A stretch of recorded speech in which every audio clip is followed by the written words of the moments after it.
Ma grand-mère, c'est Alice Guy, la première femme cinéaste au monde. Vous ne la connaissez pas? Je ne vous en veux pas. Moi-même, j'ai longtemps cru qu'elle était une grand-mère comme toutes les autres. Une grand-mère avec des cheveux très blancs, de drôles de chapeaux et des mains très douces que j'aimais caresser. Je ne savais pas encore que cette vieille dame fragile avait eu une des vies les plus actives de son époque et un destin exceptionnel. Grand-mère a vu naître le cinéma. Elle a vu l'image s'animer.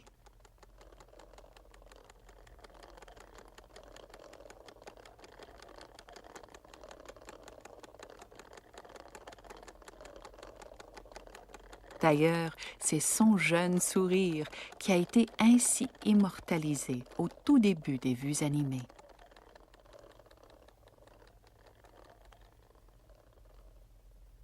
Cinquante ans plus tard, c'est une autre invention, la télé, qui nous rendait son image et sa voix. Et vous ne m'avez pas maquillée, d'habitude on me maquille, toujours. Mais vous êtes très belle comme ça.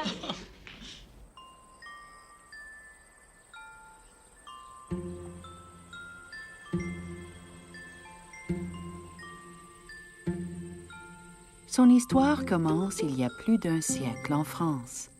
Elle est née le 1er juillet 1873 à Saint-Mandé, près de Paris. Et c'est au Chili, où son père, libraire, et sa famille sont installés, qu'elle vivra sa petite enfance. Jusqu'au moment où, après avoir tout perdu au Chili, la famille revient en Europe. À la fin de l'adolescence, alors que son père et son frère sont morts et que ses sœurs se sont mariées, elle se retrouve seule avec sa mère vieillissante, dont elle doit prendre soin. J'ai trouvé autre chose. Moi aussi, j'ai trouvé quelque chose. Qu'est-ce que c'est que ça? C'est la médaille. Je ne sais pas si ce sont des diamants ou des grenats. Avec un joli ruban pourpre. Ta grand-maman portait toujours un ruban. Pas celui-là, mais un autre. Peut-être que tu t'en rappelles. Je ne m'en souviens pas. J'ai vu aussi cette photo d'elle. Quand a-t-elle été prise? Oh, elle est si jeune là-dessus. C'était à Paris.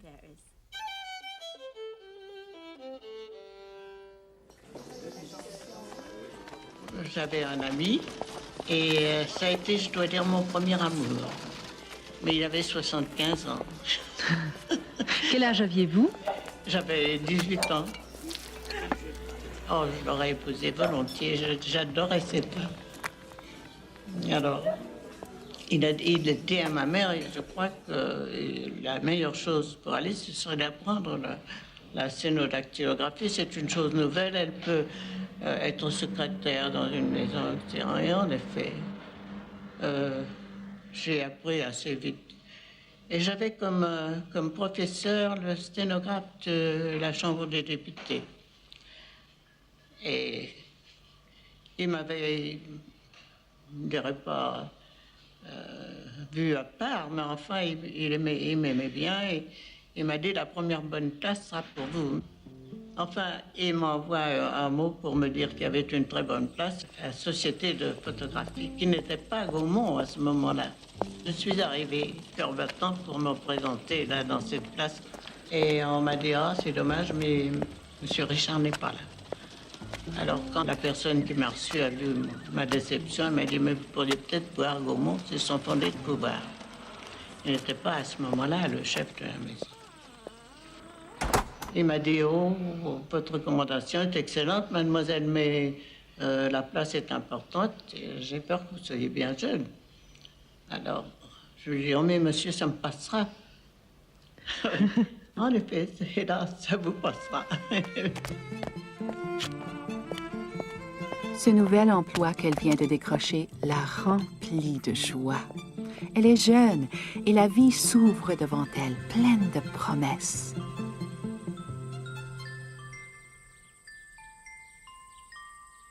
J'étais à ce moment-là secrétaire de la maison Gaumont et Demény, qui, comme vous le savez, est un des précurseurs, est arrivé à la maison présentant un appareil.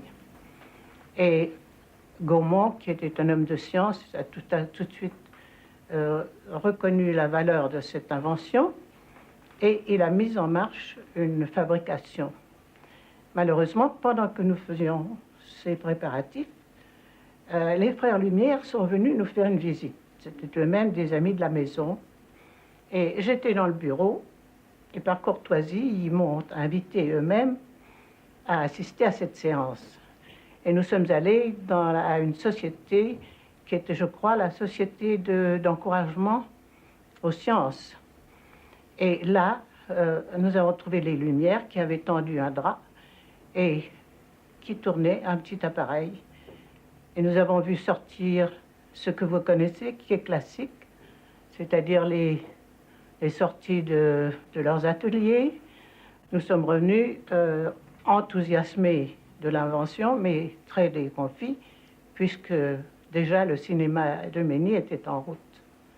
Mais enfin, on a continué les essais, on a cherché, et très vite, Gaumont a trouvé un appareil projecteur, car enfin, la grande invention, c'est la projection, n'est-ce pas? Et à ce moment-là, on continuait à prendre dans les rues des scènes de rue, des petites choses arrivées en gare, etc. Et moi, j'étais fille de libraire. Et j'adorais la lecture, j'avais beaucoup lu, j'avais fait un petit peu de théâtre d'amateur. Et enfin, il me semblait qu'on pouvait faire mieux. Et j'ai proposé à M. Gaumont de faire quelques scènes de cinéma. Il m'a dit, oui, c'est une affaire de jeune fille, en effet. Eh bien, mon Dieu, vous pouvez essayer, mais à une condition, c'est que votre courrier n'en souffre pas.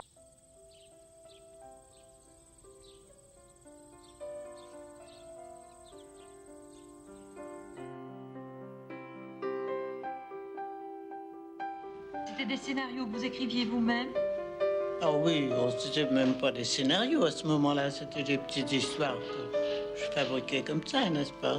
Et quelles étaient La ces paix aux histoires? choux, c'est l'histoire de deux amoureux qui ont envie d'avoir des enfants. Et nous avions mis des choux en carton.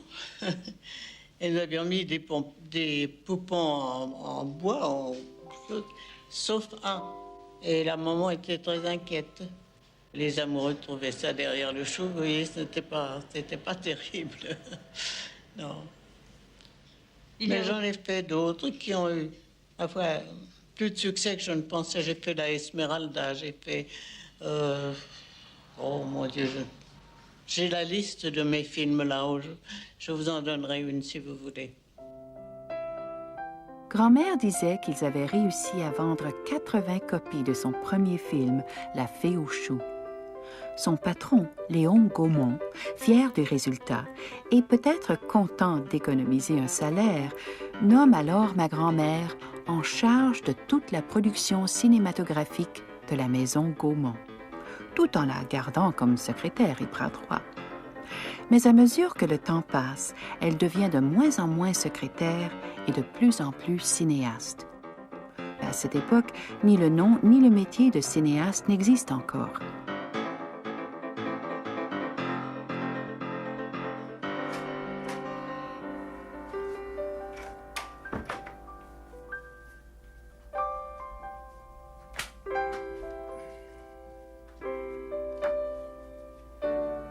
Alors Léon Gaumont, qui est-ce? Il est à peine plus âgé qu'elle, il a 9 ans de plus qu'elle, et c'est un ingénieur, un visionnaire. Il va voir avant tout le monde le son, l'image coloriée, qui seront d'abord des scènes au pochoir et ensuite un procédé nouveau, le trichrome, le plus grand cinéma du monde, le Gaumont Palace, et enfin un spectacle complet avec les actualités.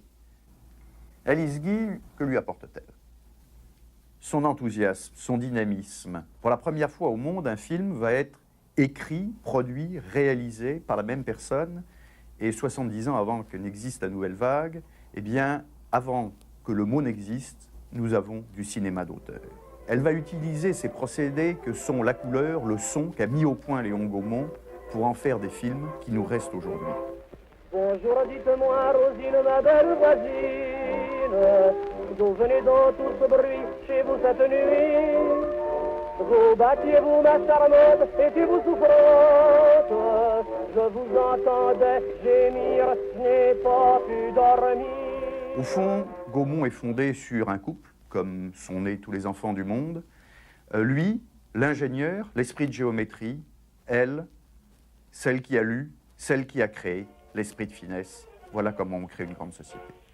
Voulez aux une tasse de thé, le galant fait ma cloquer. Vous vous apprêtez à me dire des choses cruautés. Voulez-vous une tasse de thé, puis ajoutant ses pâtés. Maintenant, comme c'est mon vieux, c'est dans ta gueule, ça vaudra mieux.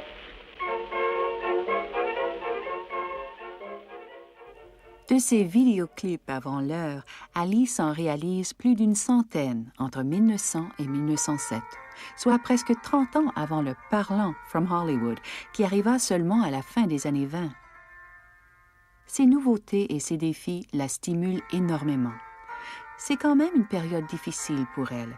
Elle écrit dans son autobiographie « On m'avait laissé me débrouiller seule dans les difficultés du début, défricher. Mais l'affaire devenant intéressante, sans doute lucrative, on m'a disputa âprement la direction. Cependant, grâce au président du conseil d'administration, M. Eiffel, qui m'encouragea toujours avec bonté, le conseil d'administration décida de me laisser à la tête du service. » Les ingénieurs qui étaient avec moi, qui travaillaient au studio, ont toujours été très gentils. Mais j'avais un directeur des ateliers, qui s'appelait Decaux. Et ça, nous n'étions pas bien ensemble du tout. Tellement peu ensemble. Mais ça, je ne désire pas que ce soit publié, je vous dis ça. Quand j'ai fait Ma Passion, qui a été mon plus grand film en France, j'ai fait La Passion et j'avais un décorateur, Ménessier, qui était excellent. Une nuit d'hiver, il faisait très froid, c'est vrai. Decaux est monté dans l'atelier, il a pris tous nos décors faits, il les a fait couper pour chauffer. C'est vous dire à quel point. Son plus grand succès en France est son film sur la vie et la passion du Christ. Film d'une très longue durée pour 1906, 35 minutes. Il comportait 25 décors différents et des centaines de figurants. Il semble avoir fait très grande impression à l'époque. Encore maintenant, certains aspects étonnent. J'ai une véritable passion pour la Passion d'Alice Guy. Plusieurs sociétés de production ont d'ailleurs produit leur propre Passion, et celle d'Alice Guy se distingue de l'ensemble de cette production, notamment par sa mise en scène. En fait, il faut bien dire que la vie du Christ d'Alice Guy est un véritable miracle. Qu'on prenne par exemple la scène du lavement des pieds du Christ par Marie-Madeleine. L'accent n'est pas mis simplement sur les actions ou l'action principale, mais il y a une série d'actions secondaires qui viennent faire respirer l'image. Qu'on remarque aussi l'éclairage. Un éclairage par étagement, lui aussi, comme le jeu en profondeur. L'action principale à l'avant-plan est dans une pénombre, alors que l'arrière-champ, derrière les murs, derrière les arcades, est éclairé beaucoup plus fortement. À l'époque du cinéma des premiers temps, on avait souvent recours à un bonimenteur ou conférencier qui, installé au bas de l'écran, commentait de vive voix et en direct les images et ce qui se passait à l'écran. Judas Iscariote vient de vendre Jésus. Il arrive avec une cohorte de soldats déguisés en simples citoyens. Ainsi, ils vont pouvoir s'approcher hypocritement de Jésus. Et La Passion, c'est vous qui l'avez fait? Oui. C'est parce que je crois qu'il y a une erreur dans l'histoire du cinéma. Oui, on a dit que c'était Jacé qui l'avait fait. Qui était votre assistant? Oui. Grand-mère a été complètement ignorée par la plupart des historiens qui ont traité du début du cinéma. On a souvent parlé de ses œuvres, et parfois de façon très flatteuse. Mais malheureusement, comme c'est le cas pour La Passion, durant des années, on en a donné le crédit à d'autres. Même des gens qui n'avaient jamais été réalisateurs ont eu à une époque à leur crédit une partie de la filmographie d'Aleski.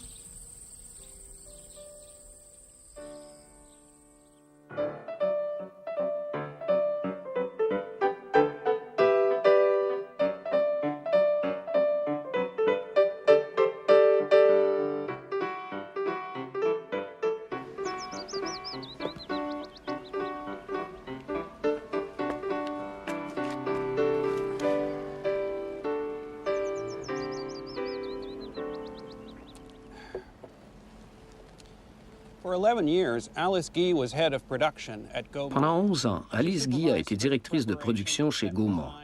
Elle supervisait la préparation des scénarios, des décors et des costumes. Elle surveillait le travail de tous les cinéastes de la compagnie. De plus, elle était elle-même cinéaste et très souvent scénariste. C'est absolument incroyable qu'un homme, Léon Gaumont, ait confié des responsabilités aussi énormes à une femme 50 ans avant que les femmes aient le droit de vote en France. Une des raisons, c'est qu'il ne savait pas plus que personne, l'importance phénoménale que prendrait le cinéma quelques années plus tard. À mon avis, si son nom est absent de plusieurs histoires du cinéma, c'est dû en partie au fait qu'elle était une femme. Pourtant, c'est elle qui, avec Ferdinand Zecca, chez Pathé, a été un des premiers directeurs de production dans un grand studio.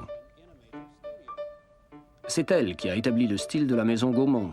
Par exemple, en utilisant des décors naturels dans plusieurs de ses films. C'est elle qui a formé les autres cinéastes pionniers chez Gaumont, comme Louis Feuillade. Pour Alice Guy, le cinéma était un processus d'exploration et de découverte. C'est une des figures les plus importantes du cinéma français, et c'est vraiment triste qu'elle soit si peu connue de nos jours.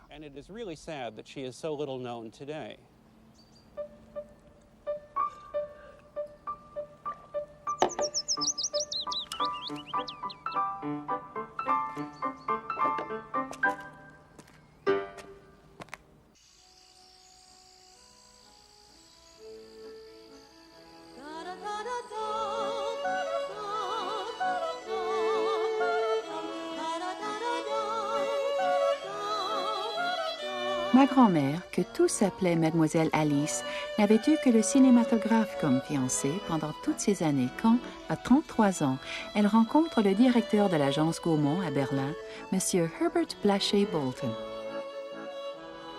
Nous avions le parlant, mais vous savez, le parlant, c'était extrêmement délicat parce que c'était les deux, l'appareil et la partie parlante, il fallait les accorder.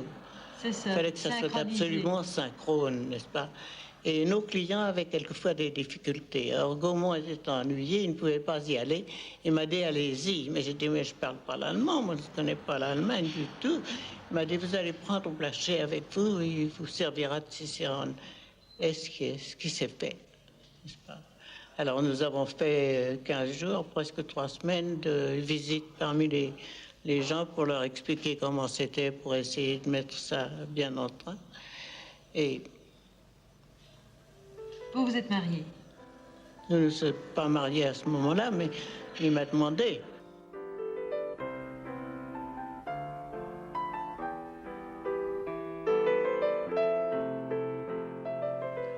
Je lui ai dit, écoutez, moi j'ai besoin de réflexion, j'avais pas très envie de quitter la France. Enfin, j'avais pas très envie d'épouser un Anglais, surtout. Les Anglais ne sont pas très sympathiques. Alors... Grand-mère avait beau être très ouverte et exceptionnellement avant-gardiste dans son travail, elle restait très victorienne et très 19e siècle dans d'autres domaines. Elle avait notamment certains préjugés assez tenaces qu'elle réussissait heureusement parfois à surmonter. J'ai dit à Gaumont, j'allais marié, c'est une surprise. Alors il m'a dit, mais moi je vais vous en faire une autre, je vais vous envoyer en Amérique pour représenter le parlant. Parce qu'il avait déjà choisi Blaché pour aller représenter le parlant. C'est ça. Alors vous êtes allé habiter... Alors nous sommes allés en Amérique.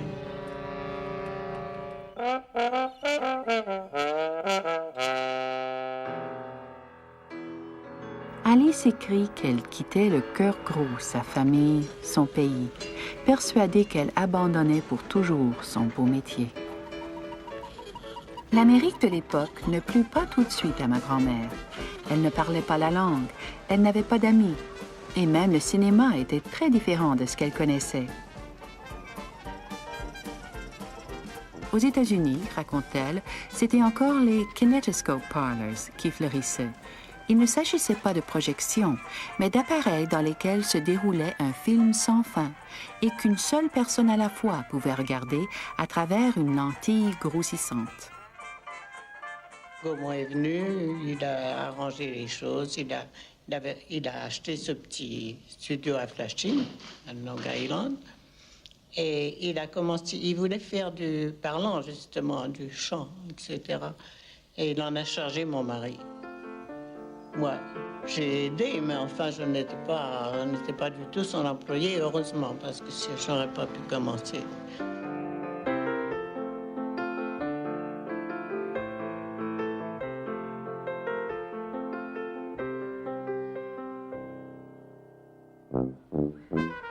Après un court séjour à Cleveland, c'est à Flushing, près de New York, qu'ils s'établissent.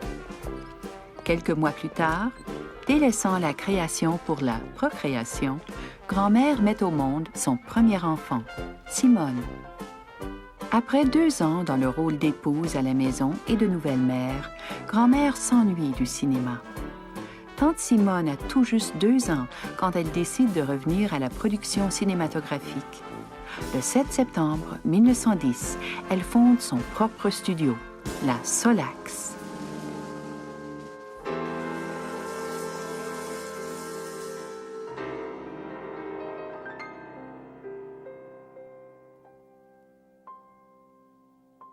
Grand-mère aimait les petites dramatiques qui faisaient pleurer Margot, comme Falling Leaves, l'histoire d'une petite fille qui entend le médecin dire à sa mère qu'au moment où les arbres n'auront plus de feuilles, sa sœur sera morte.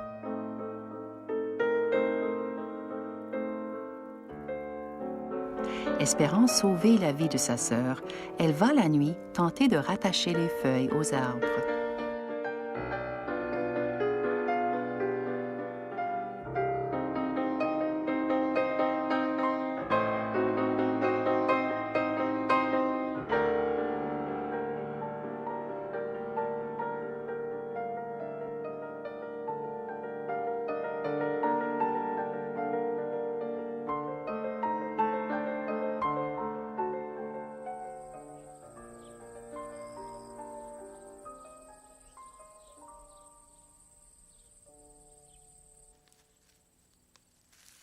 Ses premiers films aux États-Unis connaissent un immense succès. Et quand les gens apprennent que la tête dirigeante de la Solax est une femme, grand-mère défraie la manchette. En 1912, elle est la seule femme aux États-Unis à gagner plus de 25 000 $ par an. Et la presse considère qu'elle les mérite bien. Le seul grand avantage qui a privilégié la Solax depuis sa conception a été la connaissance de la technique cinématographique possédée par Madame Blaché et qui a eu pour résultat l'excellence de sa production, tant du point de vue photographique qu'artistique. La figure dominante du monde du cinéma peut un jour être une femme, et cette femme, c'est Madame Alice Blaché.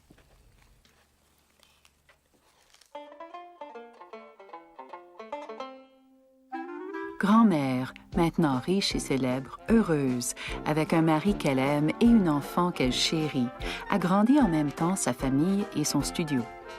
C'est de mon père Réginald dont elle est enceinte sur cette photo.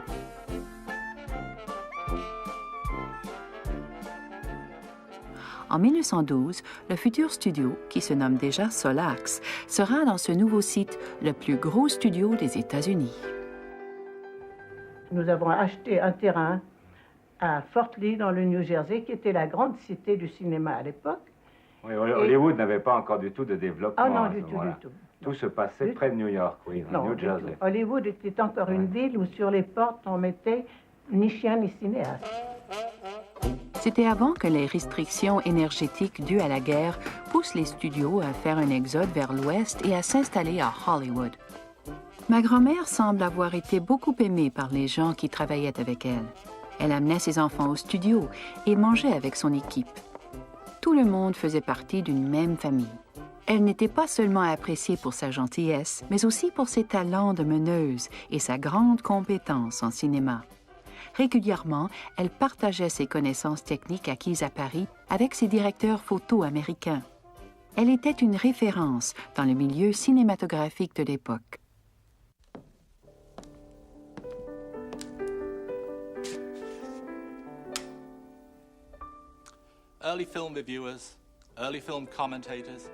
Les premiers critiques de cinéma ne tarissaient pas d'éloges sur les mérites artistiques d'Alice Guy. Ils louangeaient ses décors, le fait qu'elle tournait en extérieur. Rien ne semblait au-dessus de ses forces. Après tout, elle avait bâti son propre studio. Ce n'était pas grand-chose pour elle de faire creuser des tranchées ou de dresser des animaux sauvages. Il n'y avait aucun défi que cette femme extraordinaire ne pouvait pas relever. Tout semblait lui réussir.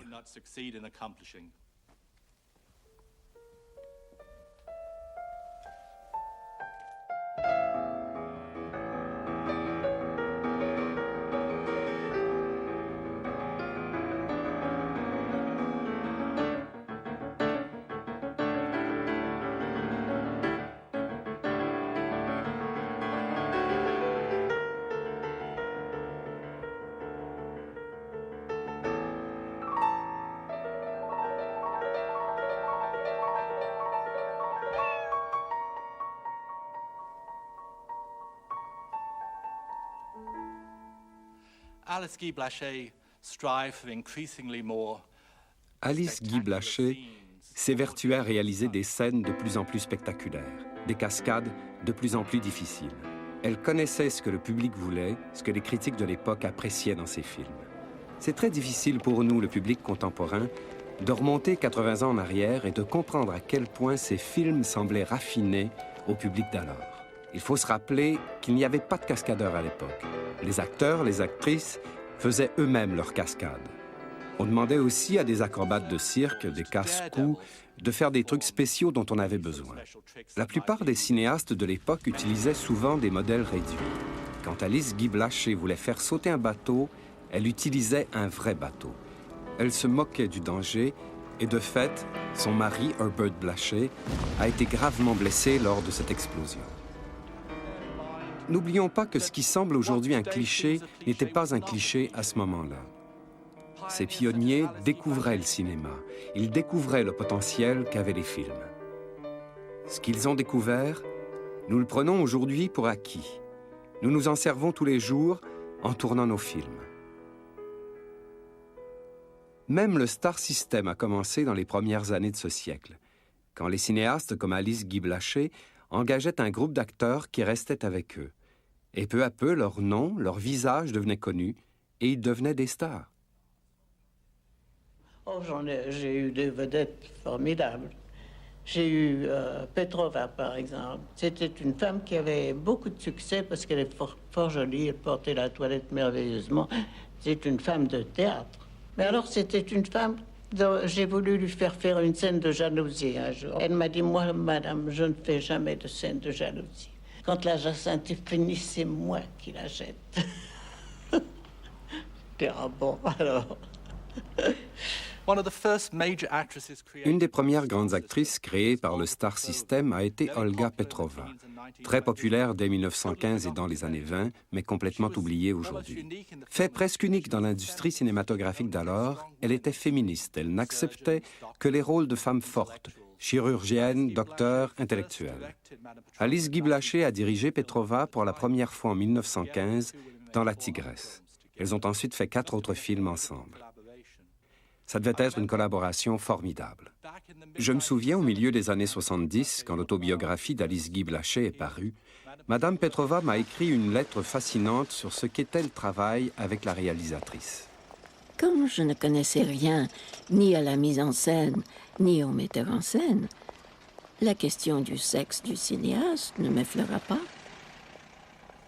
Si je m'étais posé la question, je me serais dit qu'un businessman aussi malin que le producteur Weber n'allait pas risquer de miser sur une néophyte comme moi s'il n'était pas sûr de la compétence de Madame Blaché.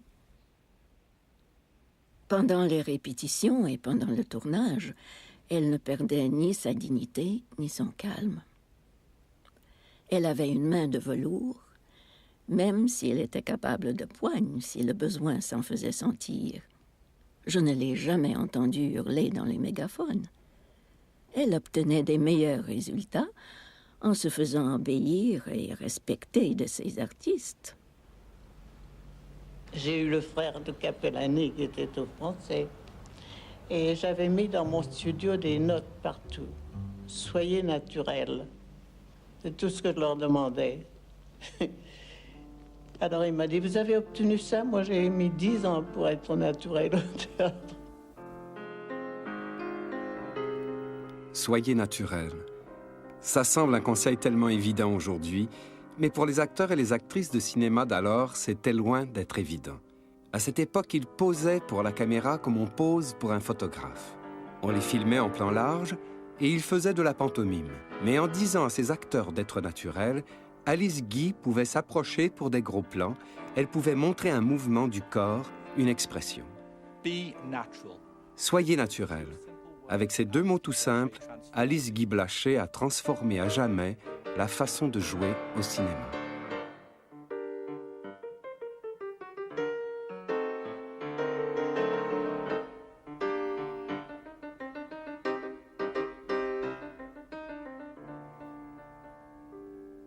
Mamie remplissait son scrapbook d'articles de l'époque, même les critiques négatives. Mais elle faisait plus ou moins confiance aux critiques. Elle préférait se mêler aux spectateurs pour entendre leurs réactions.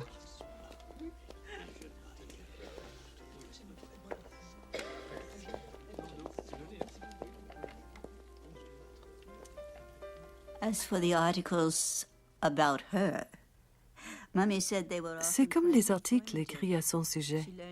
Elle disait qu'elle avait souvent appris des choses très étonnantes sur son passé, sa famille et ses débuts, tirées directement de l'imagination de certains journalistes. Mais elle détestait les faussetés. Et quand il s'agissait de textes écrits, elle corrigeait les erreurs et commentait dans la marge. Si elle était ici, elle aurait sûrement beaucoup à dire sur ce que je raconte.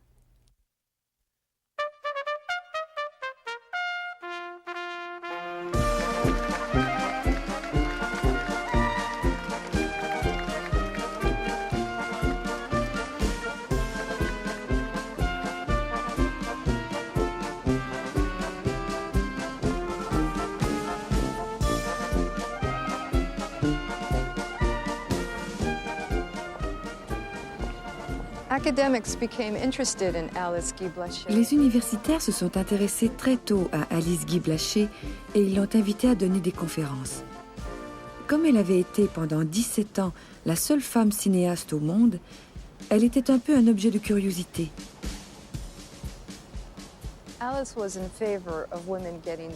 Alice était en faveur du droit de vote pour les femmes.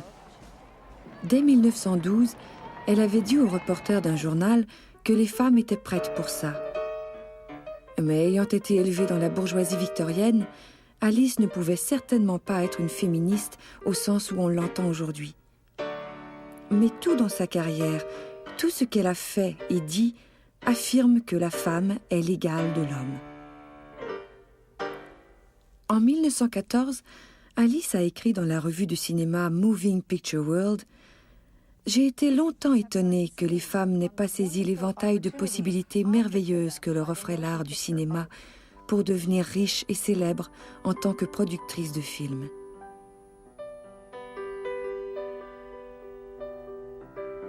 De tous les arts, il n'en est probablement aucun dans lequel elles peuvent utiliser aussi splendidement des talents qui sont tellement plus naturels à la femme qu'à l'homme et si nécessaires à sa perfection.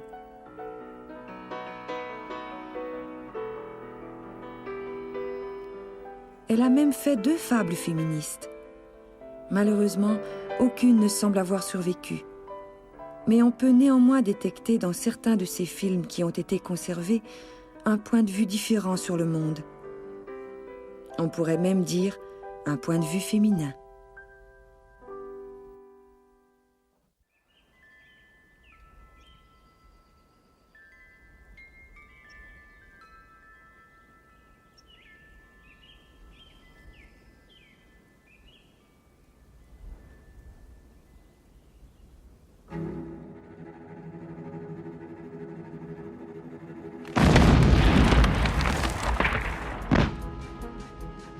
C'est pendant la Première Guerre mondiale qu'on voit se dessiner les grands trusts qui commencent à s'emparer de petites compagnies et à influencer tout l'avenir du cinéma américain.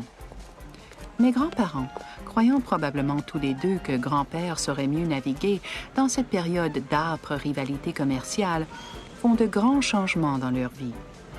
Grand-père quitte Gaumont et fonde une nouvelle compagnie, la Blaché Features. Grand-mère, quant à elle, lui cède peu à peu les rênes du pouvoir. Une anecdote prouve bien pourtant que grand-père n'était pas plus prémuni que sa femme dans cette jungle. Sans consulter grand-mère, il vend pour une bouchée de pain les droits d'un film qu'elle vient de réaliser parce que le distributeur l'a convaincu que le film ne vaut rien. Or, le film en question, The Lure, a été un des plus payants au box-office de l'époque. Grand-mère disait qu'un homme doutait facilement du talent de sa femme.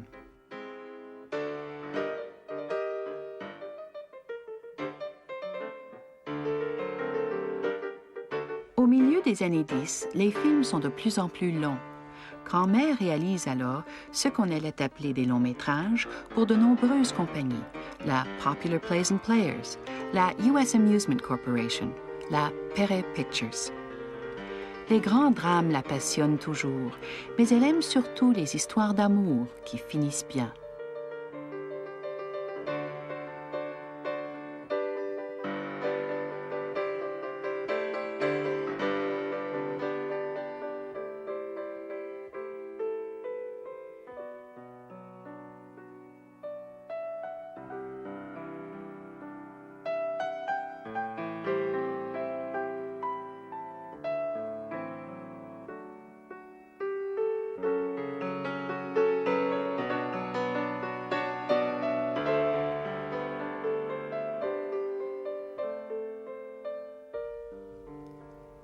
Pourtant, son histoire d'amour à elle n'allait pas finir aussi bien. Grand-père, touché par le démon du Midi, est un beau jour parti pour la Californie avec sa principale interprète.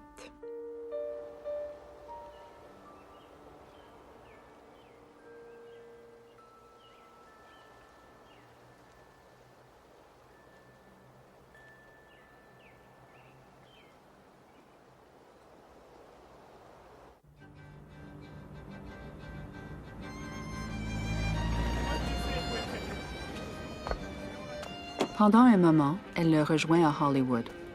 L'espace de 2 films, elle devient son assistante. Mais la rupture semble définitive et sa situation professionnelle et personnelle devient invivable auprès d'un homme qu'elle aime toujours, mais qui est déjà rendu ailleurs.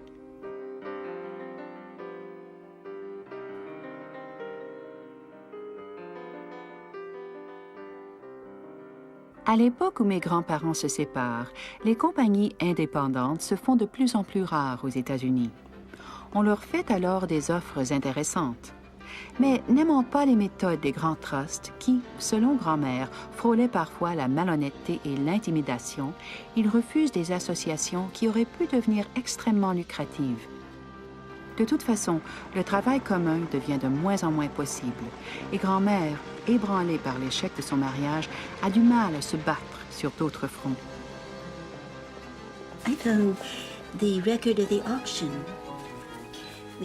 Ça, c'est le livre de l'encan, où sont inscrits des prix qui semblent bien pitoyables aujourd'hui. L'encan de ses biens, quand elle a été obligée de vendre son studio.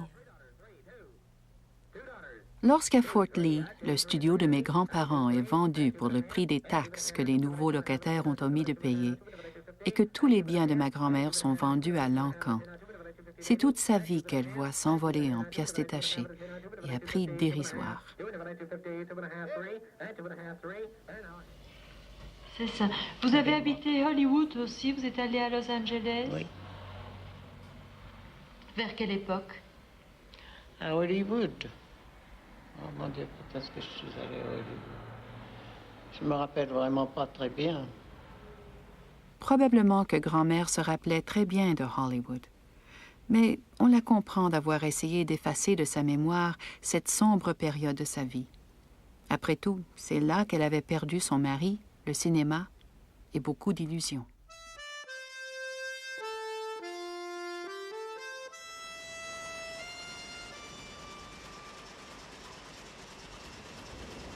Elle écrit « L'Amérique, dit-on, reprend toujours ce qu'elle vous a donné.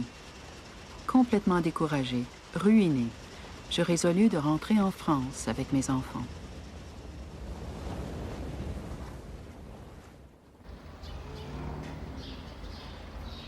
Elle s'établit alors chez sa sœur à Nice et essaie à quelques reprises de se réintégrer dans le milieu du cinéma français. Elle n'a que 49 ans, mais il est trop tard. En France, on l'a oubliée. Elle se dévoue alors entièrement à ses enfants. Tante Simone disait qu'elle avait fait des prodiges pour réussir à élever ses 2 enfants sans réelle privation. Elle écrit des petits contes pour enfants et plusieurs textes pour les revues de l'époque, qu'elle signe de différents pseudonymes masculins.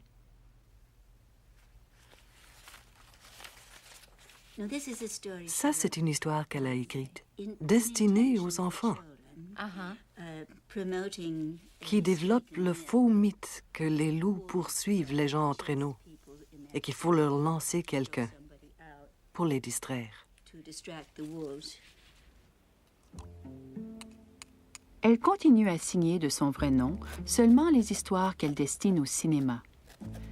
Malheureusement, ces histoires n'ont jamais trouvé preneur dans cette dure époque de l'entre-deux-guerres en Europe, où on avait peu d'argent pour le cinéma et peu d'espace pour les femmes de carrière.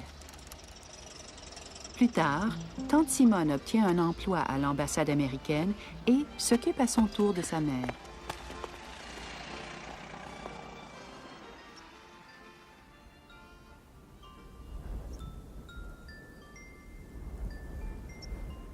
Grand-mère déménage plusieurs fois en Europe, en Belgique, en Suisse, en France, partout où Simone a des postes. Elle se met à rédiger ses mémoires et fait également de nombreuses démarches pour retrouver ses films. Vous avez encore des films que vous avez tournés? Vous en possédez encore? Malheureusement, on n'en retrouve pas. On n'en retrouve pas? On ne retrouve pas de films français. Mes films américains n'ont pas été donnés sous mon nom. Ils sont donnés sous le nom de la société qui les a. Alors, en arrivant, je vais les retrouver. Ça, j'en suis sûre.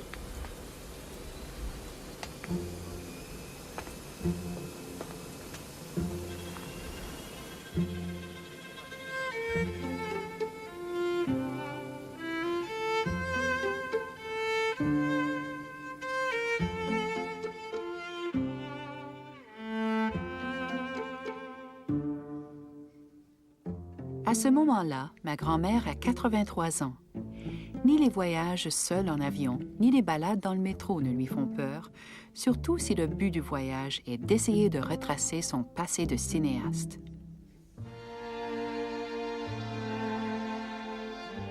Elle fut l'une des plus prolifiques cinéastes des débuts du cinéma. On évalue à près de 700 les films qu'elle aurait réalisés, scénarisés ou produits en France et aux États-Unis. Elle réalisa tout autant des drames que des comédies slapstick, avant Mack Sennett, Charlie Chaplin et Buster Keaton, qui joua d'ailleurs pour la première fois dans un film de grand-père. Elle aimait explorer. Elle toucha presque tous les styles, tous les formats et tous les genres. J'ai fait des cow-boys, j'ai fait toutes sortes de choses. J'ai même appris à lancer le lasso. Après de longues recherches, on a maintenant repéré près d'une 50aine de ces films éparpillés un peu partout dans le monde. Malheureusement, grand-mère, elle, ne réussit à retracer aucun des films de sa période américaine et n'en revit que quelques-uns de l'époque Gaumont. Ce qui reste tangible en Amérique, c'est qu'une partie de sa famille y est établie. Son fils, mon père donc, ma mère et moi y vivons. D'ailleurs, grand-mère souffre de cette distance. Elle veut réunir de nouveau la famille.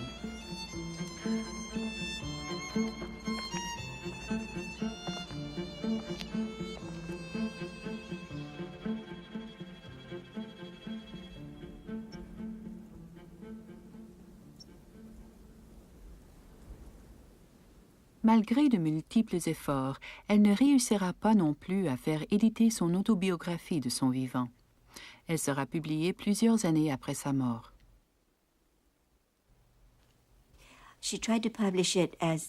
Elle a essayé de la faire éditer pour ce que c'était, c'est-à-dire simplement des souvenirs de la première partie de sa vie, avec quelques esquisses très peu développées de la dernière partie. Elle a tenté de la faire éditer à plusieurs reprises, mais chaque fois, on lui a fermé la porte au nez. Il me semble me souvenir que tante Simone était fâchée de ça. Oh, ils ont été très cruels. Même si elle avait beaucoup publié dans des revues, elle n'était pas habituée de négocier avec des éditeurs de livres.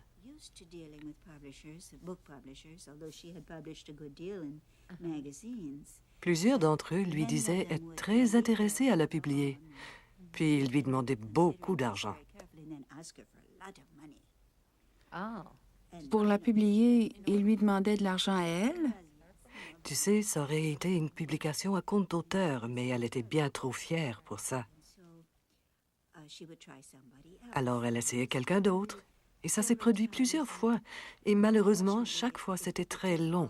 Le petit manège entre l'éditeur qui se disait intéressé et ta pauvre mamie qui attendait dans les coulisses.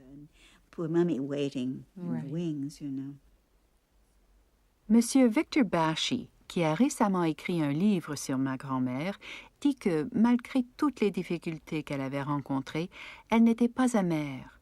Elle ne réclamait qu'un seul titre, celui de première femme cinéaste au monde. Titre incontestable, elle a été la seule femme cinéaste pendant 17 ans, mais qu'elle a dû défendre de nombreuses fois, autant en Europe qu'en Amérique.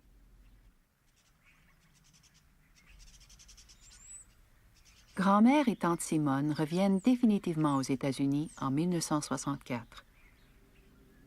Après quelques attaques, grand-mère meurt dans une maison de santé le 24 mars 1968 à l'âge de 95 ans. Elle, qui avait eu une mémoire extraordinaire jusque-là, allait tout oublier. Sa vie de cinéaste comme son propre nom. Elle rejoignait ainsi l'amnésie collective qui avait entouré sa vie et son œuvre depuis de si nombreuses années. Je voudrais, ayant vécu avec elle toute ma vie, ajouter une note personnelle. Maman était une nature ardente et généreuse, douée d'une énergie et d'une jeunesse exceptionnelles. Un esprit ouvert, toujours curieux de nouveautés scientifiques ou littéraires. Son amour profond de la nature et son enthousiasme pour la vie étaient contagieux. Pour moi, elle fut plus une amie qu'une mère, et je lui dois la majeure partie du bonheur qu'il me reste. Plus rien de ce qu'elle a construit ne subsiste à Fort Lee. Aucun monument ne porte son nom. Seule une toute petite plaque dans ce triste jardin de pierre marque plus qu'humblement son passage sur cette terre.